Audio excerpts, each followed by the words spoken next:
তো গাইজ আজ আমি বাড়ি যাবো বলে সকাল সকাল ঘুম থেকে উঠে গেলাম। তখন ঘরের টাইম দেখি 5:55। আমি এমনিতে 8টা থেকে 9টার কম ঘুম থেকে উঠি না, কারণ আমি রাজমিস্ত্রির ছেলে।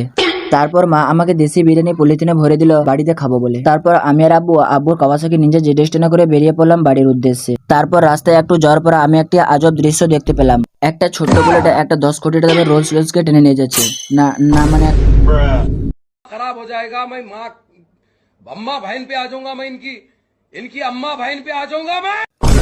তারপর লন্ডনে ব্রিজের ওপর হয়ে আমি চলে গেলাম গাড়িতে না মানে তেল ভরতে।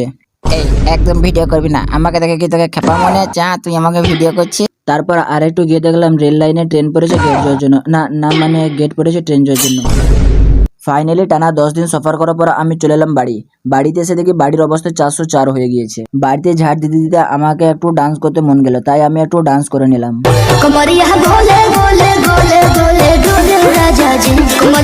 আমি এখন ডান্স করি। তোমরা আরো এরকম মিনি ভ্লগের জন্য চ্যানেলটাকে সাবস্ক্রাইব করো।